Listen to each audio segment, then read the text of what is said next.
किसी मजहब में ना उलझाकर सिर्फ संविधान के प्रति रखना चाहती थी, क्योंकि जब तक संविधान है तब तक हमें इस देश में अपना अपना मजहब अपनाने का भी अधिकार तभी है। जय भीम, जय मीम, जय तेलंगाना, जय फलस्तीन, तकबीर, अल्लाह अकबर। तो मेरी सोच ये थी, बाकी सभी लोग अपनी अपनी सोच के हकदार हैं और उन्होंने उसी हिसाब से अपनी शपथ ली है। अब शपथ ग्रहण हो चुकी है। शपथ ग्रहण के बाद आपने देखा कि इस वक्त आपने संविधान पर शपथ ली और बहुत लोगों ने अलग अलग चीजों पर शपथ ली। किसी ने हिंदू राष्ट्र कहा, ओवैसी ने जय फलस्तीन कहा, उस पर एक विवाद हो गया।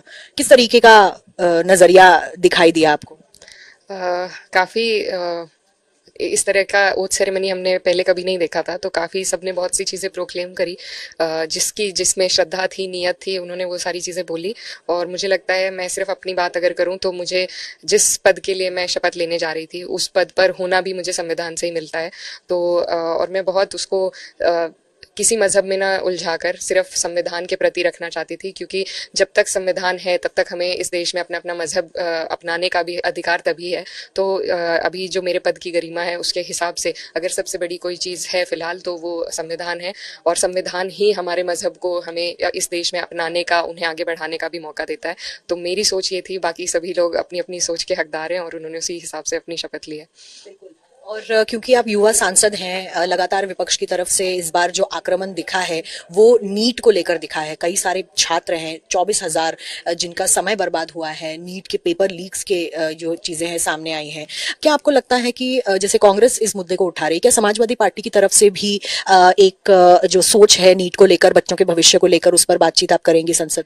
जी बिल्कुल। सबसे पहले मैं एक युवा हूँ और जिस तरीके से अपनी एक्सपेक्टेशंस मन में बनती हैं आदमी की, जब पढ़ाई को किसी पेपर के लिए आप करते हैं और उसके बाद आपको सिस्टम की तरफ से जब ये निराशा हाथ लगती है तो अपनी मेहनत की निराशा कहीं ना कहीं बर्दाश्त हो जाती है, लेकिन जब सिस्टम की तरफ से होती है तो बहुत अफसोस की बात है और सरकार के लिए शर्मिंदगी की बात है। और ये मैल प्रैक्टिसेस लगातार हमें देखने को मिल रही हैं, न सिर्फ नीट में पर कोई भी भर्ती जो भी निकलती है उसका पेपर लीक हो जाता है उससे पहले ही। तो बहुत बहुत मुद्दे ऐसे हो गए हैं जिसमें कई बार पेपर होने के बाद उनकी मैल प्रैक्टिसेस का पता चला है, जैसे कि नीट में, और कई बार पेपर होने से पहले ही लीक हो जाते हैं। तो ये सरकार की नीयत को दर्शाता है कि सरकार बेरोजगारी वैसे भी नहीं हटा पा रही है, और जो ऑलरेडी इस्टेब्लिश तरीके थे जिससे भर्तियां होना, सरकारी भर्तियां हों या फिर मेडिकल में एडमिशन वगैरह हो, उनको भी कराने में ये सरकार सक्षम नहीं है। तो ये सरकार के कार्यशैली पर बहुत बड़ा प्रश्न उठाती है और इसमें पूरा विपक्ष एकजुट है इस सवाल को उठाने के लिए, और मुझे पूरी उम्मीद है आने वाले दिनों में सरकार का घेराव होगा इस मुद्दे पर। हाँ जी, जैसे जब स्पीकर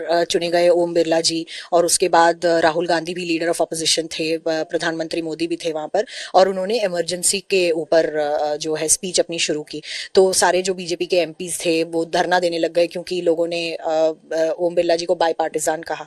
तो क्या आपको लग रहा है कि इमरजेंसी पर शुरुआत करना जरूरी था इस संसदीय कार्रवाई को? बिल्कुल, उस टाइम सभी का यही एहसास था कि ये कोई ज़रूरी नहीं है, क्योंकि ये वॉट अबाउटरी में जब तक हम उलझे रहेंगे हम आगे नहीं बढ़ सकते। और अब ज़रूरी है हमें कि हम आगे का सोचें। अब जो आने वाले 5 साल हैं, अगर उन पर कोई बात कही जाती तो शायद वो एक पॉजिटिव वे में ली जाती, लेकिन जब तक ये ब्लेम और काउंटर ब्लेम और वॉट अबाउटरी का सब चलता रहेगा। आज पहले दिन पे ही ये दर्शा दिया गया कि सरकार उसी पहलू पर चलने वाली है कि तुमने उस टाइम ये किया था, हमने आज ये किया, पुराने 100 साल पहले ये हुआ था इसलिए हम ये कर रहे हैं। तो यही ये सरकार आज तक करती आई है, और यही इनकी आज के माध्यम से अगर हम देखें, आज का उदाहरण देखकर, तो यही ये आगे भी करने वाली है। तो इनसे कुछ भी एक्सपेक्ट करना मुझे लगता है हमारी ही नासमझी है और हमारी ही बेवकूफ़ी है, और हमें सबक लेने की ज़रूरत है, क्योंकि अब भी पूरी तरीके से हम इनको हटा नहीं पाए। तो हमने खुद के पैर पर कुल्हाड़ी मार ली है as a nation, I think. तो हमें इससे बेहतर सीख लेने की ज़रूरत है, और ऐसे लोगों को जो कुछ करना नहीं चाहते हैं उन्हें हटाने की ज़रूरत है। आने वाले समय में आप क्या सवाल संसद के सामने रखना चाहेंगी? बतौर युवा सांसद आप क्या पूछना चाहेंगी?